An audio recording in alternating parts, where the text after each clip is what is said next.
Au commencement, dans l'immensité du vide, l'univers était sans forme, juste un abîme enveloppé de ténèbres. Au-dessus de cet océan sombre, le souffle de Dieu planait, présageant de grandes merveilles. Alors, avec une voix pleine de pouvoir et d'autorité, Dieu prononça les mots « Que la lumière soit ». Comme un éclat soudain, la lumière surgit dans l'obscurité, illuminant le chaos et dévoilant la beauté tapie dans l'ombre. Dieu observa cette lumière, contemplant sa splendeur et sa pureté. Il comprit qu'elle était bonne, et c'est ainsi qu'il sépara la lumière des ténèbres.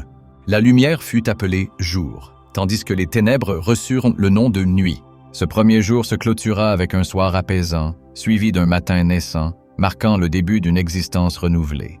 Poursuivant son œuvre, Dieu s'adressa aux eaux tumultueuses. Qu'il y ait un firmament au milieu des eaux. À ces mots, le firmament apparut, majestueux et vaste, séparant les eaux en deux entités, celle d'en haut et celle d'en bas. Avec joie, Dieu nomma ce firmament « ciel ». Ce deuxième jour se conclut, tout comme le premier, par un soir et un matin. Le troisième jour se leva avec la promesse de vie. Dieu observa les eaux sous le ciel et ordonna que les eaux se rassemblent et que la terre ferme apparaisse.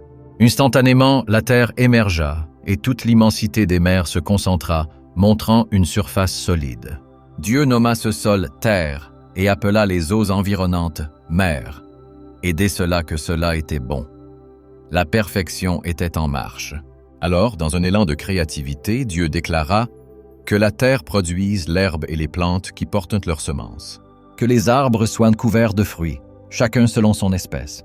À sa parole, la terre se mit à pulser de vie, produisant une verdure foisonnante, des fleurs éclatantes et des fruits juteux.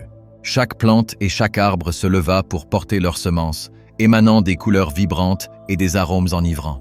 Dieu vit l'œuvre accomplie et considéra que cela était très bon. Ce jour clôtura les premières journées de la création, faisant place à un cycle de nuit et de jour. La terre, sous le souffle divin, vivait désormais dans une harmonie parfaite. Chaque élément, chaque songe divin associé à la création devait prospérer, s'épanouir, en hommage au Créateur. C'était un début, un engagement silencieux envers la beauté, la vie et l'ordre.